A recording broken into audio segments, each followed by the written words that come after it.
Welcome to WiseTake DFS Podcast. I am your host, Ck013. You can find me on Twitter at Ck_013. I'm joined here once again with DTECHNATION, aka Paulie D. You can find him on Twitter at Paulie DDDDDDD. That's 8 Ds.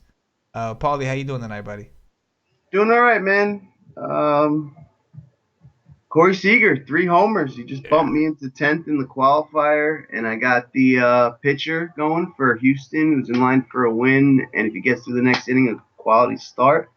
So it might get interesting. We'll see. I'll let you know in like 15 minutes. Yeah, man, definitely. It's always if Seager could go for 4, I don't know if that's possible. Man, Scooter did it, man. Scooter did it recently. Seager could do did it. Seager could do it, man. You gotta think positive, man. He could do it. I think Fuego's riding on the coattails of Seager too, right? Got Seager also, right? I think in the text he's missing. Yep. Man, the Dodgers are just red hot as a team, man. Bellinger again. Yeah. Oh my gosh. Now Seager's getting in the mix. It's like, oh man, that team is just red hot. It's a good team. It's a very good team. I mean, I hate to say it, man, because I used to love Adrian Gonzalez back in the day, but I guess it's true, man. I guess it's time for the Dodgers to move on, man. Like they're just taking away at bats from this kid, man. He's showing them the face. Yep. 100% agree. All right, man. You ready to do this? Yep, you got it. All right. We got Michael Wacha of the St. Louis Cardinals visiting Nick Pivetta of the Philadelphia Phillies.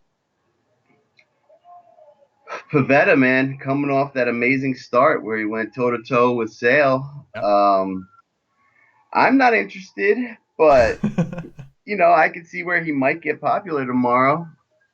Hot. It's going to be hot. A little bit of wind, a little bit of humidity. There's actually, little chance of rain in this one, but I don't think it's going to be anything serious. So we've seen with the, light rain before the game, the humidity gets up. The dew points get up, so it might become a good offensive spot. St. Louis has been hot. They, erupted today after going, 7 innings of 1-run ball, and they scored 7 in the 8th inning today. And we saw a bunch of guys hit home runs. And Matt Carpenter stayed hot. He got on base 5 times today. So, lefty bats against Pivetta, I'm interested in on the St. Louis side. And, I have some interest in the Philly bats as well here against Wacha, especially in this environment. Adabel Herrera for sure. And I would even, give Tojo a shot here. Wacha gives up the long ball. And if I think Saunders is hurt, so probably not him. Maybe even a Freddie Galvis, a 8-1-2 kind of stack wraparound. No pitching. Definitely look for some bats in this spot when we see the lineups. Yeah, man. But Pivetta is supposed to be good. He's one of their top prospects, but I'm not gonna just sit here and just play him in a hitter's park in this condition just because he had one good game against a struggling Red Sox offense. You know what I mean? So yeah. So I think I'm with you there. Now, were you following the St. Louis game at all? It was the most ridiculous onslaught of offense ever. It was it was 1-1 the entire game. Went into extra innings 1-1, and then the Cardinals just decided to hit 3 home runs in 1 inning. It was just insane. Yeah, no, I know. I mean, I had a Cardinal stack. I had in that lineup that's in 10th in the queue. I had Carpenter, Gayorko, and Fowler, and they got on base a ton of times, and just Gayorko hit a home run in the 2nd inning, and that's all he did. And they had so many opportunities that just didn't work out. It was really frustrating. And then that inning they erupted. Most of the juice came from the bottom of the lineup. But imagine and this is why I don't do this anymore. But imagine if you're the guy who has the under. Oh, I know. Imagine. You are just what just happened. Yep, for sure. But yeah, anyway, my bad. I got sidetracked. But yeah, I'm with you, man. I'm not big on either pitcher here. I just don't want to go here. Yeah, I agree. It's going to be interesting because I think the highest priced pitcher is Carrasco on the main slate. And it's I think ownership is going to be fairly spread out, which was not something that we're used to. We've kind of had that one mega chalk pitcher and or at least one or two. And this one's gonna be. I think there's gonna be some guys that are gonna have fair ownership, but it's gonna be pretty spread out. I think. Yeah. Or at least not in the same style. Like I don't put it this way. Not everybody's just gonna pay up for Carrasco. We know that they're just not. Yep. No, definitely not. He's those teams are hitting, so Right. it's gonna be spread out. Yeah. We'll see who emerges as like the chalky option. Yeah, definitely. All right, we got Ricky Nolasco of the Los Angeles Angels visiting Jordan Montgomery, the lefty from the New York Yankees. So Ricky Nolasco has the highest home runs per nine on the slate at 2.39, which is insanely high. So definitely not looking to start him against the Yankees. And I'm gonna play some Yanks tomorrow. This is a spot. I think they kind of let people down today, and they're still a very good team. We saw Judge and Sanchez homer today. Just a couple other guys didn't get on base, so I'm totally going back to the well on the Yanks tomorrow. And Montgomery's shown that he's pretty solid. So not really interested in the Angels, but probably not too interested in Montgomery. He's shown us that he can do it. He's had a couple of good games, and it looks like he's here to stay. But I'd prefer a righty against the Angels. Him being lefty here, that they can get pretty righty. And we saw them hit Pineda today. I don't know what it is since Trout's been out, but they've been hitting. It's a small park, no Montgomery, and I'm comfortable with some of the Angels, especially like at the top of that order. Maybin, Pujols, and those guys are fine. Yeah, man, definitely. I think the Angels are, like you said, they're starting to swing the bats ever since Trout is out. They figured something out. Maybin's really come to life. And Montgomery, as much as I like Montgomery as a pitcher, he's a young guy. I think he's got a lot of promise. The Angels don't strike out enough anyway. Even when they're bad, they still don't strike out a ton. So it's a situation where I think I'm with you. He's a strikeout pitcher, so he's going to go for those strikeouts. A lot of foul balls, even if they're not hitting home runs. They're fouling off a lot of balls, getting his pitch count up. So I'm with you, man. As far as the bats, yeah, the Yankees burned me a little bit today. I only played two lineups. I had Sanchez and Headley in one, but my pitcher was absolutely terrible. And the other one, I had Castro who did nothing, Hicks who did nothing, and I had him mixed with some pretty good bats. So the Yankees basically the Yankees hurt me a little bit today. But I think I'm gonna go back to the well. It's 6.1. I mean, there's a lot of things on the slate, but it's Ricky Nolasco. You make a great point with the most home runs per nine. And that's what we're looking for, right? We're looking for some home runs. So yeah, the only thing is I have a feeling they're going to get real chalky, the Yankees, tomorrow, because there's no pitcher to pay up for, so you can get any bats you want. It's just a great spot for them. Yeah, so it might not be a bad spot. Like, don't ignore. I think you made a great point, and that makes me think. Don't ignore the cheaper guys, because this is a situation where people are going to ignore those low pros. Normally, when like sales on the slate, people are all over these cheap guys who are in good spots, and this time nobody's going to go there because they don't have to. That's a great point. Yeah. Let's see. On the other side, don't forget about Ck013, and he's been doing pretty well against lefties since he got called back up. So just wanted to point him out. Okay. Anyway, Carlos Carrasco of the Cleveland Indians visiting Kevin the Gas Can Gausman of Fuegos Baltimore Orioles. Go ahead, Paulie. Like we said a little earlier, this series has just been a slugfest. Both these teams seem to be really breaking out, so I don't have interest in Gas Can by any stretch of the imagination, and I'm not going to Carrasco. Vegas has this at minus 155, so it's not even like he's a big favorite. And Baltimore's they're coming out. Machado went off today, and that's going to lead to Trumbo going off soon. And guys are getting on base. Seth Smith's been really hitting well at the top of that order, so it's the bats for me on both sides of the ball. Gausman's a little bit of a reverse splits guy, so E5's in a great spot again tomorrow. And guys at the bottom of that order, you could go to Austin Jackson. Cleveland's on the road here. He's probably going to be batting ninth, and he's been tearing the ball up.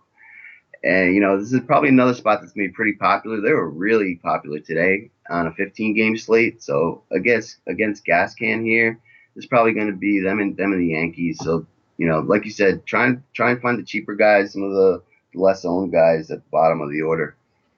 Yeah, definitely, man. I don't mind Carrasco. I understand, and I'm with you, but like the Baltimore, even though it's 4.2 that they're projected for, that's pretty much just one of the lower numbers on the slate. Like I think the lowest is 4, and that's Paxton. So if you're looking for Ks, Baltimore still does strike out. Carrasco is pretty tough on righties.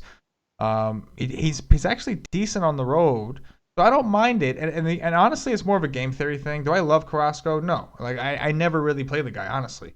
But this is a situation where I kind of feel like people are like I don't think they're gonna go too far above Paxton. Because why? Because if you don't, like, you know what I'm saying? It's like when everybody else is paying up because they're too afraid to play a cheap guy, and we're looking for those cheap guys to play. It's kind of like reversed. Now everybody's like, well, no, because there's no dominant pitcher, there's no reason for me to pay up. So let me just find like a range I don't normally pay, and maybe even cheaper, and then just load up on the bats and see what that's like. So, and like you really got me thinking that way when you mentioned about the Yankees, about the fact that they're going to be popular because price isn't really going to be a thing. You know what I'm saying? So you had that thought kind of led me to, well, then maybe I want some of the cheaper bats, and I will and I will pay up a little bit for a guy like Carrasco. You know, you just got me thinking. It's it's the night before. We got to do our research, but yeah, I just pulled up Carrasco's number last 30 days too. He's got a 0.92 home run per 9 over the last 30 days, 828 K per 9. We do know that Baltimore can strike out. And, if he's not like the clear chalk, it could be, like you said, a way to differentiate, get the expensive pitcher with the cheap bats. And maybe it gives you like a Kluber performance 2 days ago. Yeah. I mean, I'm with you on the aspect of, I think what you're saying is we don't want Carrasco chalk. If we get the feel he's going to be chalk, we don't want the guy. Yep. But if we get a feeling that people aren't going to play him because they just think they don't have to, then yeah, maybe we will want to play him a little more. Yep. We'll have to see. We'll have to see where the ownership looks like it's going to go tomorrow. Definitely. All right, we got Jeff Samardzija of the San Francisco Giants visiting Sean Newcomb, the young lefty from the Atlanta Braves. I like this kid Newcomb. I'm a little surprised by San Fran's implied total here. So, I'll wait and see if that gives me any movement. But, San Fran's majority of lefties outside of Posey and Hunter Pence for the most part. So, if they've got mostly lefties in that lineup, I could go with Newcomb tomorrow. He's underpriced. People think he's going to be a 10, 11K pitcher sometime soon. And he's got K upside. So, if the ump matches up and things like that, it's something I'd consider, although, like I said many times, I don't love pitching guys in this stadium. But San Fran is the team that maybe you could take a shot against. They don't really have much power. And Newcomb likes to keep the ball on the ground when he's not whiffing guys. So this could be an interesting low-owned spot to take a shot on. Yeah, I definitely agree in the aspect of Newcomb, and I'm surprised too. I'm surprised that I'm not surprised that the Giants are favored. Obviously, Newcomb's got a long way to go as far as proving himself, but like Samardzija's already established. But I am surprised that that it's a 4.9 run projection for the Giants. Like, they're showing no respect to the kid. I understand he hasn't done anything, but like, I mean, maybe they don't really look at the at the back at his minors metrics. Is that what but yeah, I'm with you, man. I definitely think so. And you're right. The Giants, like, you got Posey. Posey, I feel like this is a spot where like Posey isn't chalk very often unless it's like a small slate. But like him and Gary Sanchez are probably gonna just because like people are like, I could finally afford to play Posey and Sanchez and these guys, and they're just gonna, you know what I'm saying? Like, like I just feel like people, against a lefty, and they might not know that Sean Newcomb is supposed to be pretty good. So yeah, man, I think I'm with you. Let's see, we got Joe Biagini of the Toronto Blue Jays visiting Tyson Ross of the Texas Rangers. Another spot for offense. We got an 11 over under. Both teams have about 5.5 projected total.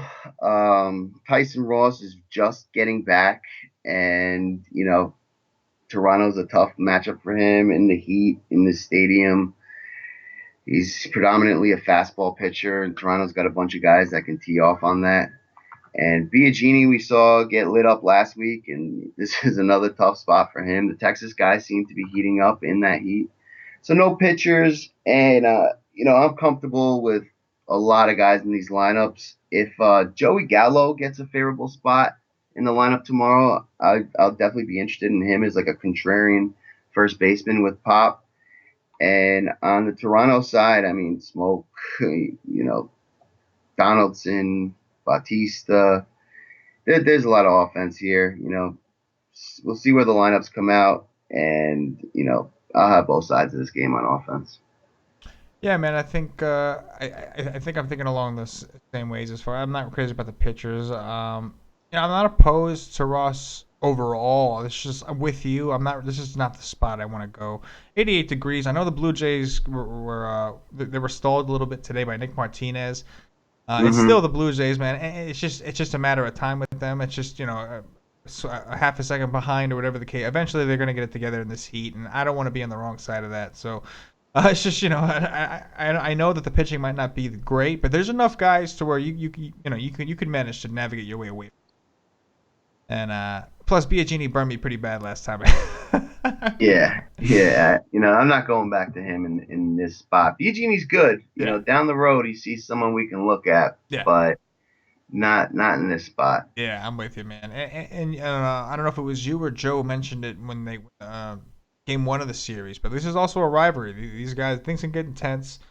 You never know when guys start chucking the ball at other people. Had that brawl last year. Then Bautista had the bat flip in the walk-off playoffs. Yeah, they got some history, man. So I with that said, I expect the bats to roll eventually. It hasn't really rolled like I thought. Like, I know Texas did okay today, but I'm expecting this game to kind of blow up, and we haven't seen that just yet. I'm kind of waiting for that. Before they leave Texas, I'm just kind of waiting for that one game where these guys just go nuts, and this could be it. Yeah, definitely. All right, we got Trevor Williams of the Pittsburgh Pirates visiting Junior Guerra of the Milwaukee Brewers.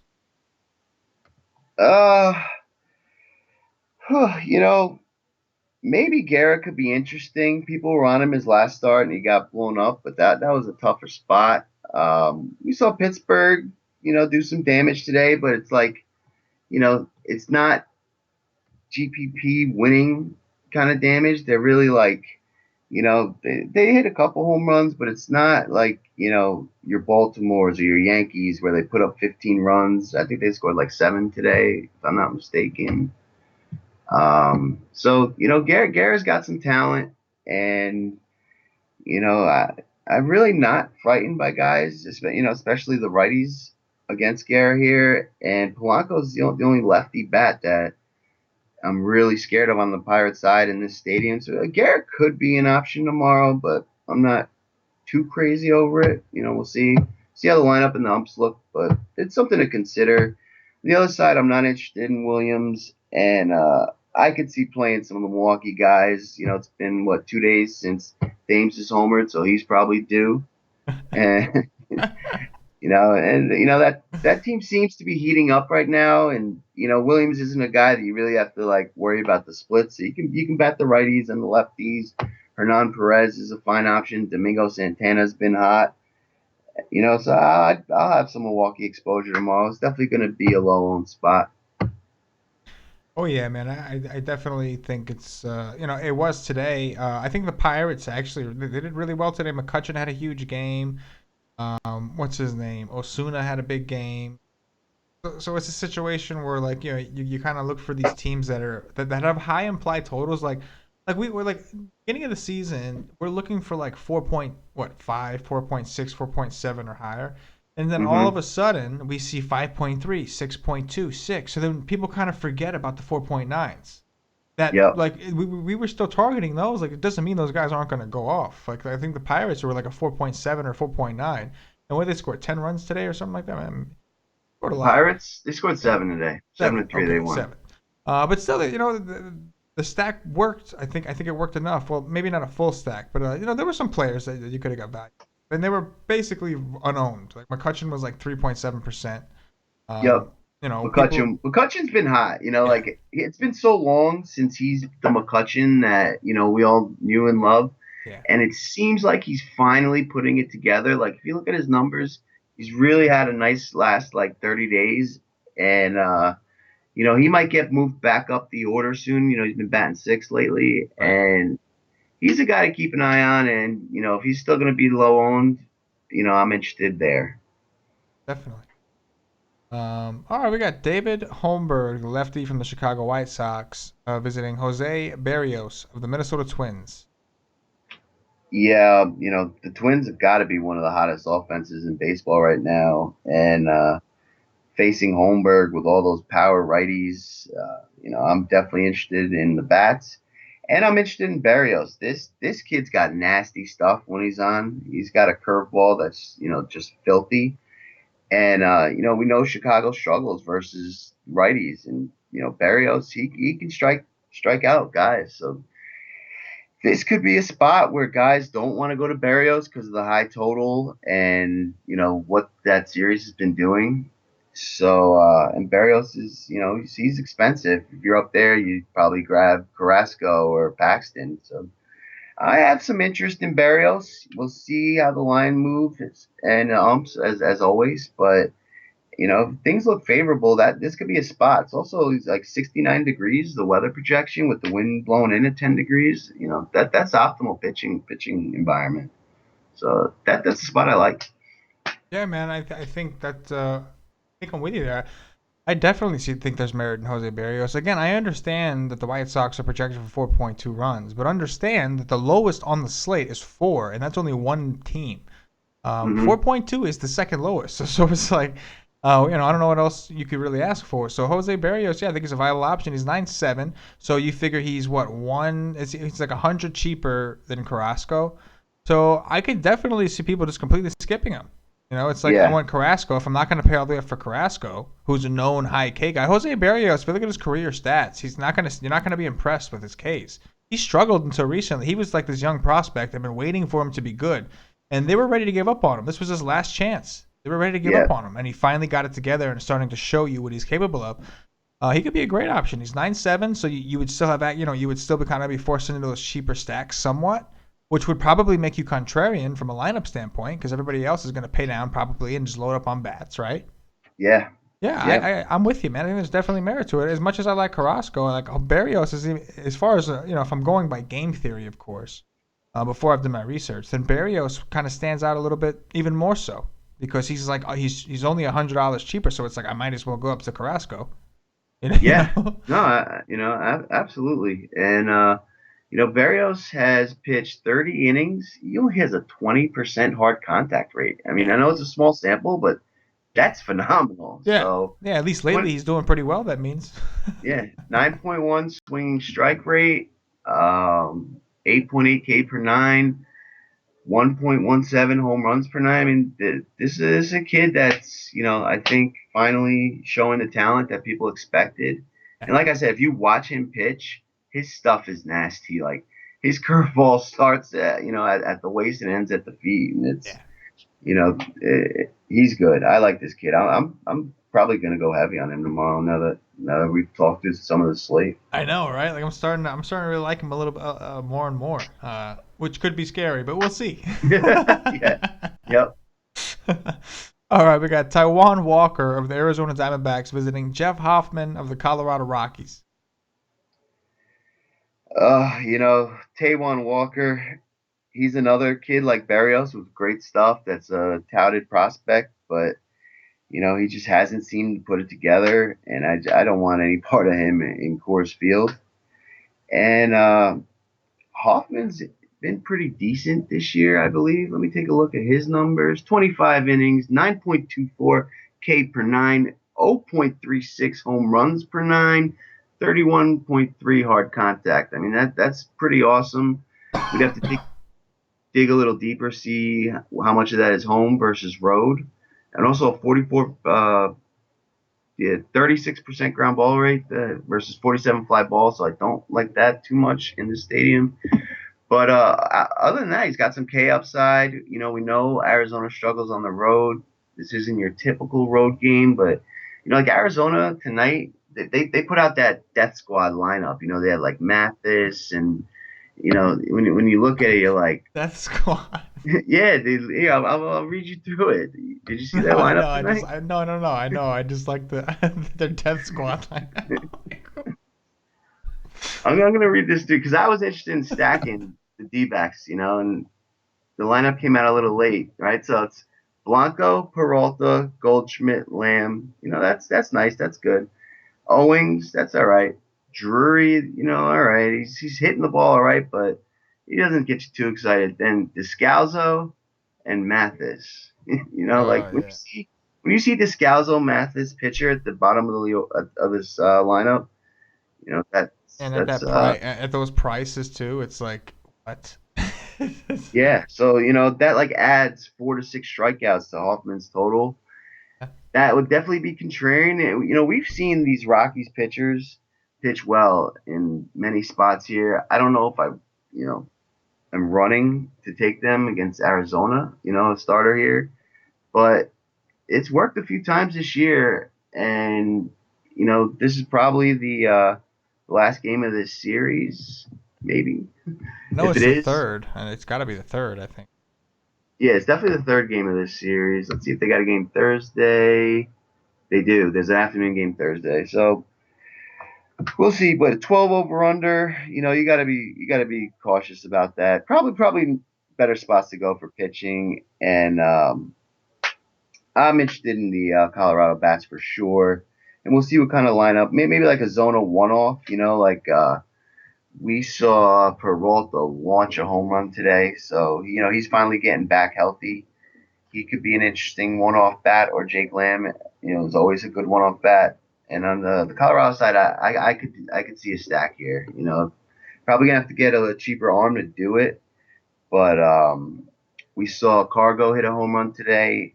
You got Blackman, who's just one of the best hitters in baseball. Arenado teed off again today.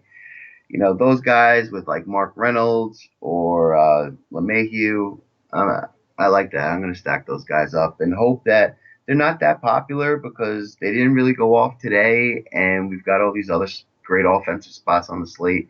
Then maybe you get a Coors, 10 to 15%, and we've seen it time again. They can put up 15 runs in a heartbeat and can win you the slate. So I'll have some exposure there for sure. Yeah, I feel like because people are going to be able to play, like, because we have the Yankees, like, we have these other teams that are expensive. It's not just Coors that's expensive. We have other teams that are expensive. So when people pay down and they try to pay up for some of these bats, like, I don't know, it might not be as popular to play some of these Rockies as it might usually be, especially because you can play the Yankees and be comfortable, but like if you really want to stack the Rockies, like it's a stretch, like 5K, 4K, 4.94 at the top of their order. It's like it's hard to do even when paying down. So it's like if you could find a way to do it, this could be an interesting time to go to Coors. It's gonna be hot. We haven't seen like crazy, a crazy game between these guys, but it's gonna eventually happen. And I think the Rockies are more inclined to do it because I think like you, I think Hoffman's actually pretty good. I played Hoffman against the Giants at home, and like he didn't give up runs, he just didn't get any strikeouts, and that was so like I wouldn't be opposed to like stacking the Rockies and taking Hoffman in a GPP if I was gonna do multiple lineups. I may only do one, and if that's the case, I don't know if I can throw him in the one. Single But bullet, you yeah, can't do that. yeah, There's better spots, but yeah. I think single multi-entry bullet, I'm for going sure. Barrios or something like that. But like Yep. multi-entry, yeah, man, I could see it. You want to stack the Rockies, do it and pitch Hoffman because the difference between the Giants and Arizona is the Giants don't strike out. Arizona does. They're as good Yep. as they are. You mentioned they're not as good on the road, which is true, and two, they do strike out. Like we've seen pitchers put up big numbers against them. Sure. Dude, Seager just came up with the bases loaded and hit it to the wall. Oh my gosh, to the wall. Yeah. So only the end of the sixth, though. I mean, they're winning 12-0. We may see some subs, but that's like when the guy's got a shot for 4. They usually let him go. It's only the sixth. He's Yeah. got one more at bat. We'll see. Let's hope, man. I hope so because I don't know the Dodgers organization, man. They can be really tilting with their strategies, like pulling pitchers and pulling this guys and resting these guys. It's annoying, man. It's like let the guys Oh play. yeah, Let the guys yeah. play, man. They're getting paid millions of dollars. Let them play. It's just Yep. like. I agree. Anyway, Mike Fires. I still don't know how to say his name. Of the Houston Astros visiting Sean Manaea, the lefty from the Oakland Athletics. Because I messed up Mike's name, I ended up messing up Manaea's name. See how that works? Yep. Go ahead. Yep. Now you messed me up. No, I'm just kidding. I don't really know here. Like I like Mania usually, but Houston just doesn't strike out, and they're just a great patient hitting team. So this is probably not the spot for him.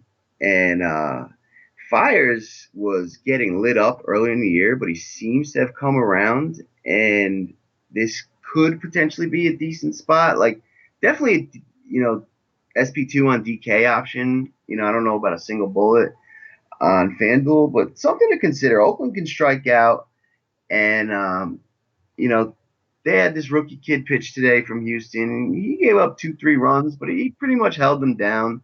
And Fire's a veteran. He should be able to navigate his way to a win and a quality start. If the bats on their side do what they've been doing. So he could be interesting. I mean, I've seen Fires strike out 10 guys before. It's rare. He usually does like once a year. But this could be the spot for him to do it. So it's something I'll consider. And Houston bats against the lefty. You gotta love like Marwin Gonzalez. Evan Gaddis is in a decent spot here. Jose Altuve's really been heating up. You could hit like 2 triples in this big ballpark. Altuve, Correa. I'll have some exposure. Not my favorite spot, but it's something like you'll get Houston lower owned tomorrow than usual because this is not an attractive spot in this ballpark. It's one of the lower totals, and there's all those other good offensive spots. But when Houston's on, they can mash too. So it's something definitely keep your eye on. Definitely have a little bit of exposure there. Yeah, man, I think I'm with you. Yeah, at the same time, as much as I agree with you, what you said about the Houston pitcher, at the same time, the A's are still projected for 4.4, which isn't great. It's one of the lower ones on the slate, but it's still 4.4. And with the exception of the last 2 games against the Astros, their offense was pretty hot against the Yankees, and we know that Fires or Fears is going to eventually. We know that he hasn't been good in the past. This is like him not being so bad is kind of new. It's kind of weird. Mm-hmm.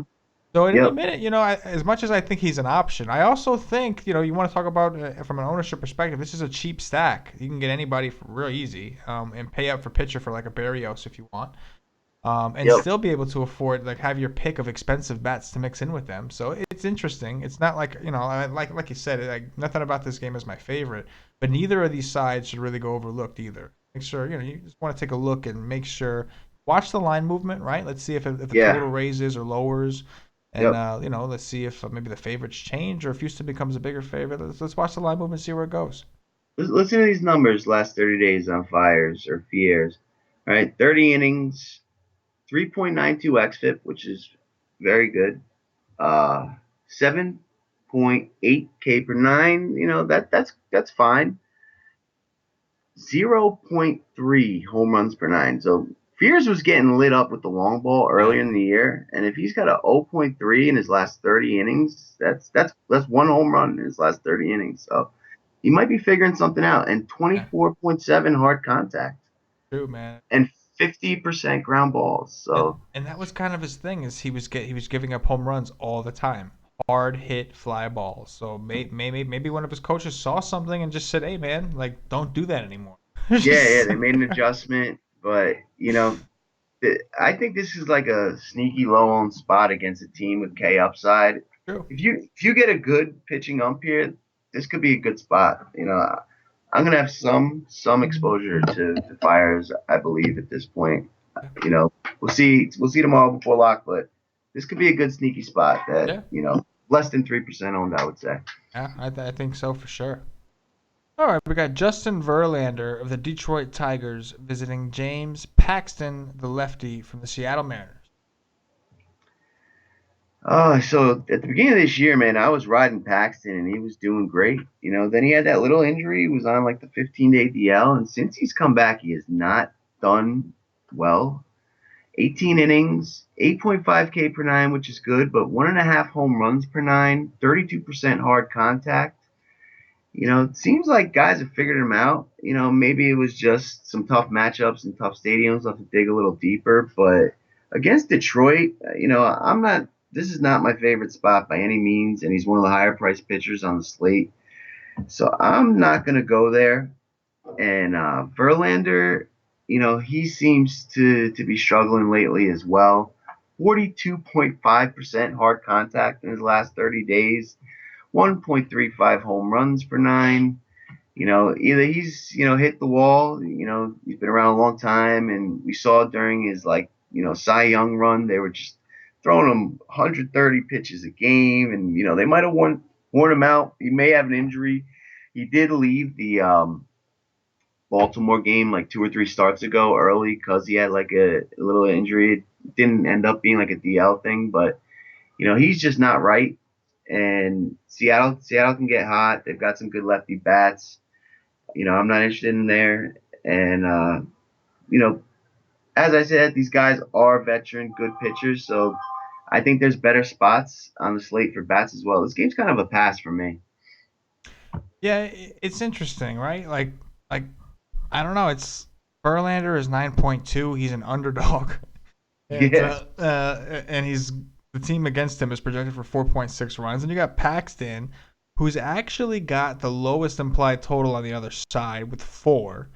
Yeah. Like, I want to think, not especially because, listen, back in April, like you said, I was riding Paxton. He was just great. He put up 58 FanDuel points against Detroit back April 26 at Detroit. Yeah. And now also remember, Detroit was missing JD Martinez, of course, who's a pretty part of their left-handed mashing identity. He's a pretty big part of that. So. And Ian Kinsler probably wasn't there either, who's back hitting at the top of the order. He hit a home run today. He's been hot since getting back, and it's another lefty masher. So good point. Castellanos is going to be up there. Yeah. And also, I kind of get the feeling that Paxton is going to be somewhat chalky. He's 8.6, right? Like, don't you think so? The lowest implied total. We know, like, even though Paxton hasn't been himself. Oh, but look what he did to Detroit last time. And I think people are not going to realize that Martinez wasn't there. I don't remember who else was hurt, but I know for a fact Martinez wasn't there because he missed the whole first 2 months of the season. Yeah. So we know that. Definitely wasn't there for sure. So yeah, man. I think, and then after you get behind Paxton, you have so in a way, I think you can even consider a Detroit leverage stack because if they do chase Paxton off, if the theory is correct in fading Paxton, then in theory Detroit goes off. You get their bullpen for the rest of the game. Yep. One of the worst, along with Detroit. So yeah, man, I think I'm with you. I think the pitchers for sure are pass. The hitters, I got to think about it because there's just better spots. So it's tough to want to stack this game, especially just because you don't like Paxton doesn't mean you necessarily want to target against him all the time. So it's right. That's why I said pass. But yeah. I do see the merit in a Detroit low owned stack because they can go off and win you a slate in that spot. If you happen to be right. Right. If. That's a big if. Yeah, big if. All right, last game here. We got Tyler Pill of my embarrassing New York Mets visiting Rich Hill of the Los Angeles Dodgers. Patio Joe's Los Angeles Dodgers. Red hot Los Angeles Dodgers. I feel for the Mets fans right now. I mean, they've run into just a complete buzzsaw, right? They had Washington with Strasburg and Scherzer, and then the Dodgers, who are the hottest hitting team in the world, and Kershaw and Rich Hill, and it's been tough, and they're just kind of getting healthy. They just got Cespedes back, and then Walker got hurt, and it's been a rough go for the Mets. Their pitching staff's been beat up all year. We haven't seen Syndergaard, and I think it's a good thing that the Dark Knight got hurt, but I mean, we got Tyler Pill now. This kid wasn't supposed to be up this early.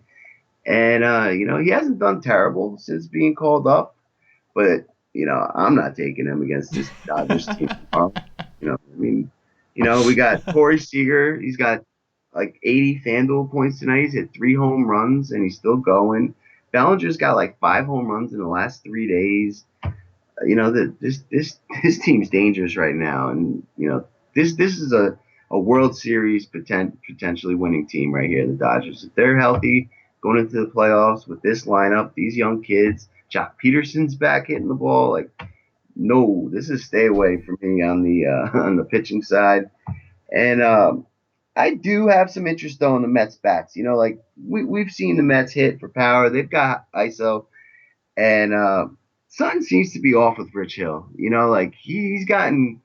hasn't had a good start in a while, and some of the Mets guys can get a hold of one. We saw Jose Reyes hit 2 home runs off of Kershaw yesterday. So, I like Cespedes. I like him in this spot. That guy's got pride. He's going to go down fighting. And Wilmer Flores, we like playing him against lefties. So, I'm not interested in Hill. I will have some Mets contrarianly, and you gotta keep riding some of these Dodgers. Like as we've said on this slate, there's a bunch of good spots. So I don't see LA becoming chalk, and they probably should be. And being on the one of the late West Coast games, they never get that kind of ownership. Like Corey Seager is 5.8% owned tonight. Like I don't understand that. He was like one of my favorite plays on the slate. I didn't know he was going to hit 3 home runs, but the West Coast is always low owned, and they probably will be again tomorrow, with the exception of maybe Corey Seager. He might be high owned because shortstop's a weaker position, and everyone's going to see what he did tonight. But the rest of these Dodgers, you're going to have to pay down to fit them all in a stack, and you gotta fit some of them in because this team's just too hot. So interested in the bats on both sides here. Warm weather, 85 degrees, a little bit of wind blowing out. That's how I'm going to play it. Bats, none of these pitchers. Yeah, man, I'm with you. I don't want any part of these pitchers. Rich Hill at one time seemed like awesome, but yeah, since he's been back, and he was out for a long time, and since he's been back, he just hasn't looked right. So I'm with walking you. guys. He's walking guys. Yeah, it's 7.36 walks per 9 in his last 22 innings. Yeah. The worst on the slate. Yeah, and you mentioned the Mets were able to get to Kershaw, so I don't think Rich Hill doesn't seem like he's going to be, Yeah. I don't think they're shaking in their boots, I do think that tomorrow Bellinger and Seager will be popular. I don't think too many of the Dodgers will, because I think the reason people don't play them is because they don't really know where to go outside of those two. Like people don't really like to play Turner very much. They still won't buy into this Chris Taylor kid very much. Jock Peterson, half the people probably don't even realize he's back. You know what I'm saying? But with Bellinger, I would agree with you if he wasn't moved to first base. Yeah, now he's first base. Yeah. And that's just a loaded position. I hear you. It's true because you know who's been doing well also, and Encarnacion. So it's like people can just choose to play him instead. So maybe Seager's the one guy that is going to be like mega popular, because you're right. The Dodgers, you would think they'd be the chalk, and they just aren't. People just aren't playing them.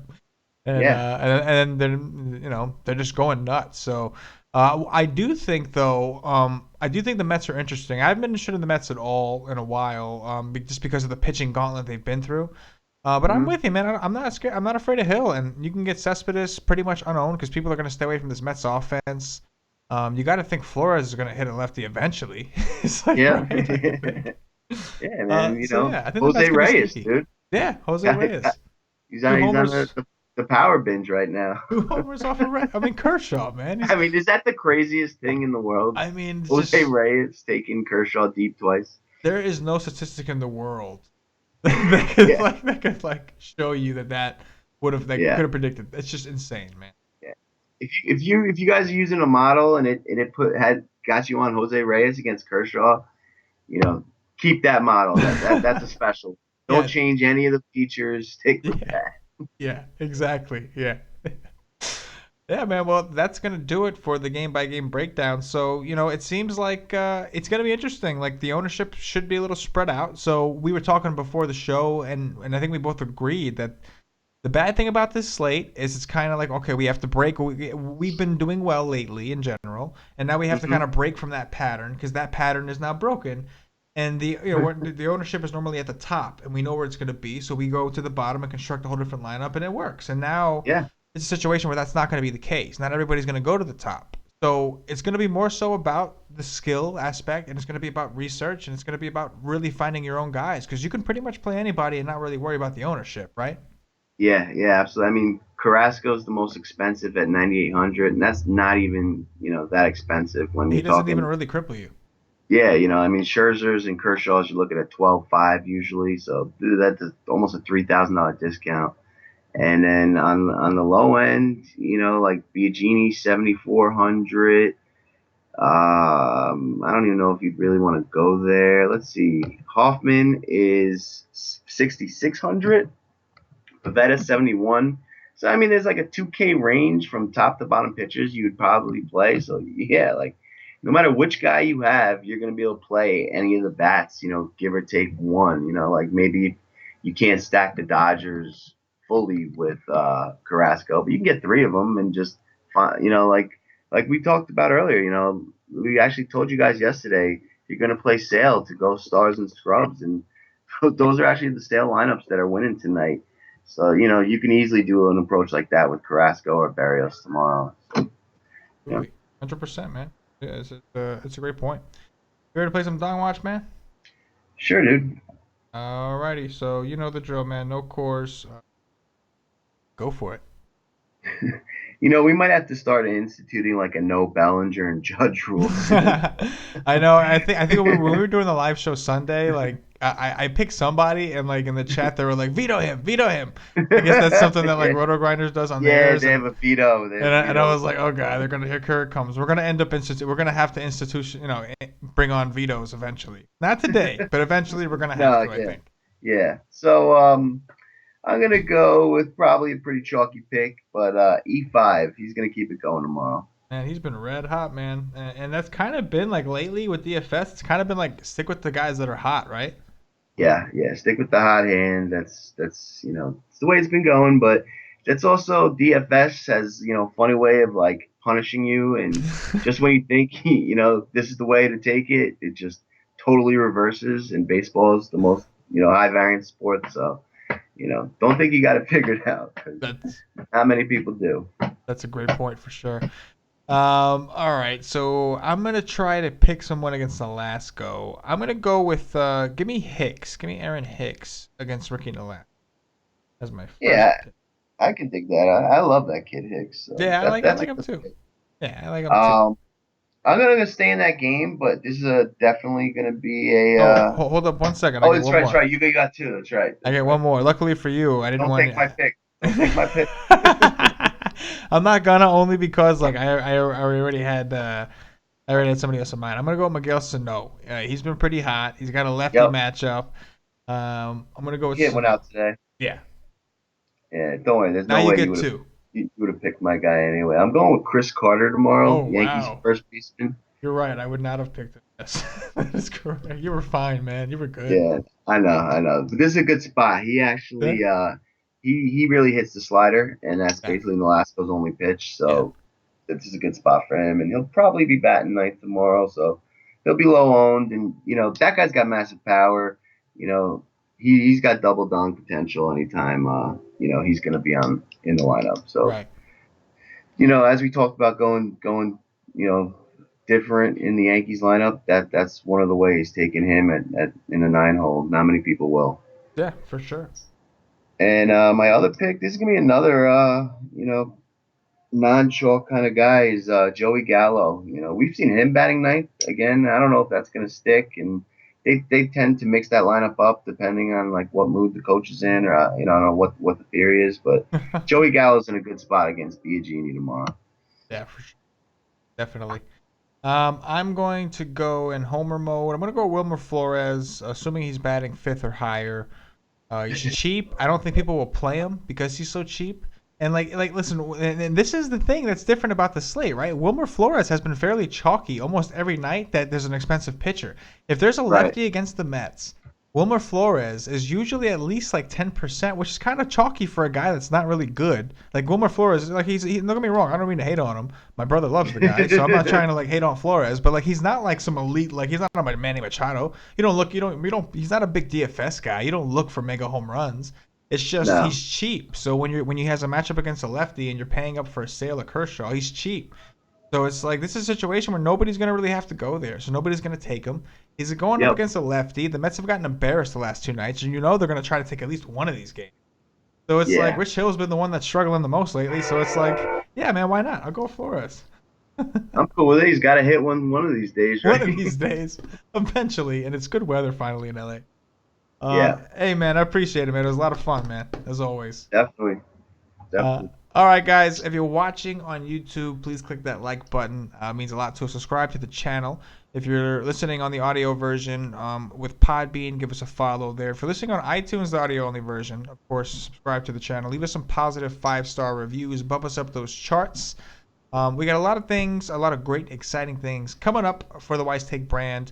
You're going to see a lot more of Paulie D. We're going to see some more videos being released, and you're going to see the WiseTake model up on the site soon. So a lot of fun things, man. Make sure you're following the WiseTake Twitter at @wise_take. Of course, if you want to talk about the slate tomorrow, feel free to hit up Paulie, aka DTECHNATION, on Twitter at Paulie DD. That's 8 D's. Anyway, for Paulie and for myself, as always, good luck. Yeah.